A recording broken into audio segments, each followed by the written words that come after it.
Chop Shop, this is what we do. This is the crew. You know how we say it and how we play it.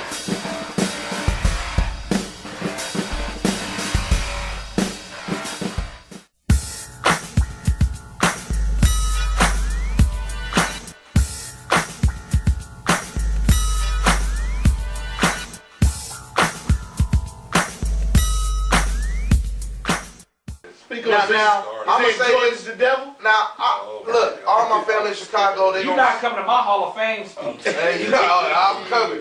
But no, listen. I'm gonna say this because I'm using that as a metaphor. All right.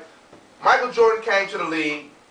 Dr.J was fading out. You know what I'm saying? The true original dunk master of this league. You know what I'm saying? One of the first in the modern era, the mid '70s era of basketball. He was one of the first dudes that was like, hey, you know, he was the face of the league. You know, even though you had Kareem and all this and that, Dr. J. So anyway, Michael Jordan took his place. But the new marketing campaigns was in. TV was bigger. You had cable. You had so many different things. And they marketed it, all of his highlights. You know what I'm saying? I'm not saying Michael Jordan himself is no devil. No, that ain't where I'm coming from. You know what I'm saying? But what I'm saying is, they marketed him to where it was only about him. And kids only saw him in the highlights at nighttime. All you saw was dunk after dunk, crossover, dunk, dunking from the free throw line, whatever. That's all it was about. The shorts was long and all of that. Go ahead. Let me hit some of that. Yeah. That's that good shit out there. What he's trying to say is this. Sports overall, Hitman is dead on it. Sports overall has become individualized. It's a big business. So now, you don't play for your team or what's on your shirt. You play for your shoe contract, for the other endorsements that your agent is trying to get you. And when you report to a team, in other sports especially, you report to your position coach or your immediate whomever that deals with the team. It's about you. I got to get my minutes, my numbers to get my contract. It's a business now. Back in the day, we had our heroes, we had our team. You played for the fans, you played for a team. Because in actuality, a professional player made enough to last them through the 6-month span of the season and to get a house and maybe a car. Nowadays, you can play a season or two and you're set. So, all sports have become individualized. We're still the fans of it though. But I think, and to make his point even, hit his point home even harder, I think it killed the game of basketball as we knew it, because with the individualized, we're making the individual player the bigger picture. It can't take away from football, because without all the pieces, it never works. You can't win nothing. But in basketball, you can have 2 stars and 3 cats to make sure the ball don't roll out of bounds and be a winner. You can't win the championship per se, but you can win. I understand what he's saying, because we got to the point where it's not we, it's me. Right. And what he was talking about was the fact that you see it in baseball as well. It was a period of time where, look at the home run, look at the Barry Bonds, look at the Mark McGuire's, look at that. It was all about that, and that's what in basketball, I look at it and it's like they try to make these people superstars, but they not. And it's like, well, all we need is 2. Because it was the Shaq and Kobe's. Then it was the Pippins and Jordans. And now you look at it, it's no team effort anymore. Right. You get it every now and then when you get San Antonio, but everybody still looks at But that's not marketed.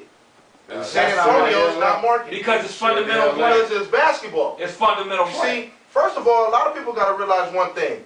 These basketball players, when they went 4 years to college or whatnot, when they came there, hey, they can do all of that. Showboating, all kind of shots you would never see. They can play on the Harlem Globetrotters, all right? When they went to college, they was retaught and retrained fundamentals, and most of them coaches shut that shit down. You couldn't play for them doing all that shit. You do a crazy-ass layup, a finger roll, or a dunk, they'll sit your ass down. And you just sit your ass down. And a lot of players had a whole bunch of talent, but didn't make it because they wouldn't conform to playing real basketball. When you got to the pros, you had been trained and taught so much fundamental that, hey, you know what? I don't even need to do that. That's where you got a lot of these kids that have started coming out of college or out of high school. One and done. One and done or whatever, you know. And I'm like Kobe, Allen Iverson, all of them. You know what I'm saying? You know, they didn't have fundamental training, and they didn't have life training. You know what I'm saying? So, of course, when you got a skill, you want to show it.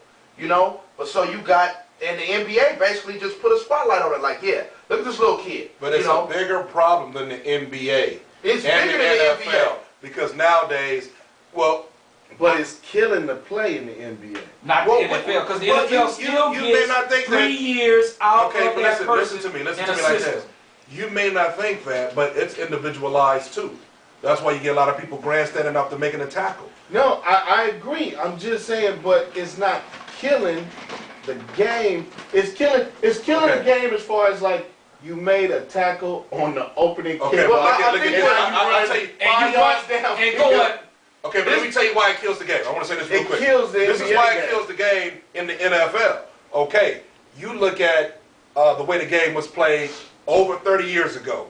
Well, you say 20 years ago. Remember, we're just going back to the 80s. The way we were taught. We're going back to 1990. The way we were taught. Okay, but let's go back to the 70s, even the early 80s.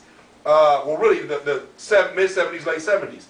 When the pass interference rules started to change. Right. Now it's all about scoring. It's all about the quarterback. You can't even breathe on him. Okay? Right. And the receivers, the pass interference, people can't even play defense. They need scoring because the scoring is glorified. The quarterback is glorified. Right. So that does kind of kill the NFL a little bit. Well, let me just say I this. go back to that Aaron Rodgers argument. Okay, Start and that's why we talking talk That's We're right. going to keep it NBA here at the Chop Shop. We're going to keep it NBA right now. Now you see why I was I'm tired of this coming here. Go ahead. Every major sport has had a glory years, you know. Right. I think baseball, 50s, 60s, you know, Right. whatever. Basketball, 80s, you know, 90s, you know what I'm saying? And football is pretty much now, you know what I mean? Over the last 10, 15 years, you might even want to go back as far as 20 years. Right. You know, you want to say that these are like, you know, some glory years, golden years, you know. And what has happened is all of those sports have tried to market something to create that golden era. Now, it naturally happens, and then it can unnaturally happen. It's a man-made thing. Right now, I think what Mr. Rule's talking about is how to glorifying the quarterback so much, the receivers, the scoring. Changing you the rules. can't even play real defense. You can't even hit nobody for real. I'm seeing players pull back. You know, same thing with the defense on the NBA. They got a zone defense in an NBA game. That should never happen. There should never be a zone defense. And I agree that the NBA players have gotten more soft, and they glorify more scoring overall from all these sports. Because 40% 40% NFL, new people watching, women. Yeah. Women are loving football, and that's money. Yeah. See, women go buy your jersey. You didn't even ask for one. Yeah. I'll wear my old one from when I was a little kid. Right. No, I don't want no other one. But no, Yeah. she gonna go buy it. Yeah. That's money. But what You know kills what I'm saying? basketball also is like this. Basketball has killed themselves because it's a factory now, and I don't want to get into a racial issue, but kids are stars before they even reach high school. Yeah. Well, they're so-called stars before they Well, reach high school. no. But see, whether you call them so-called or not, they have a name, they have sponsorship, Right. and the traveling NBA teams. don't want to wait for the product to mature. Right. See, they don't care about your maturation as an adult, as a man. Right. If you a hot product, I need to sell you right now. And quite frankly, they don't want you to become a man because a man is going to demand some things. Yeah. You know what I'm saying? Whereas a child is going to take, here's you know, $2 million. Oh yeah, get to pay mama off. You know what I'm saying? Yeah. And you understand what I'm saying? So, you know, that's one thing. And like you said, you mentioned something real big about baseball. And steroids plays into this. That home run derby shit that they was doing. Chicks dig the long ball. Hey, period. chicks.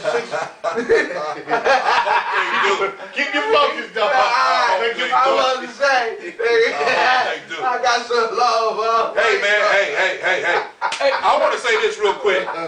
We love Shit basketball scraping here the at the floor, Chop Shop. We love basketball. We're not putting down the round ball. We dig the round ball. We get down with the hoop. But I want to say this to all you basketball players out there. Y'all need to holler at the Chop Shop. Come talk to us. Don't be scared. We're not going to slap the shit out of you. I want to say one thing too. All-Star Weekend. Why do y'all have all them tattoos on yourself, man? What's all that shit about? Hey man, that's the new thing, man. I mean, first of all, you got motherfuckers getting tattoos inside their lips. You know what I'm Come saying? on, man. Hey, look. Tattoos is like wearing a pair of Chuck Taylors now, man. You know what I'm saying? You know how you like, hey, you get your new pair of Chuck Taylors, you want to go outside and let everybody see them, you know what I'm saying? And it's going to be what? white, black, or red. You But know it's what I'm not saying? original anymore. Homie, It's on not. the real, on the real, It's original when you don't have no ink. on the real, y'all look like When you heroin don't have no addicts. ink, you original. Y'all look like dope fiends, homie. On the real, all that shit on your arm, you Hey, just the look shit like starting to strung freak out. me What out. happens when you 45? I don't like seeing What that shit happens when you personally. 52? Nah. What happens when you But 60? man, you sound like an old ass man. How old are you, man? I'm old. Hey, On the real, all that stuff has changed. You know, when you sag, it used to be hard. Yeah. You know, when you wore braids, it used to be hard. When you wore one earring with diamond stud, on the it was left hard. side. Yeah, on the left side. You know, all that shit has changed. Now that shit is pop culture, Hey, and it's what you just when you do. sag, you gay. Hey, When you got definitely braids, agree you with that. gay. Yeah. You know what I'm saying? Oh, wait, yeah. And when you wear earrings, You're Yeah. indifferent. Yeah. You're indifferent. And I want to say this. Back in the days, we put chili on our Doritos with cheese with an ice cream truck. And we never licked the cheese off another man's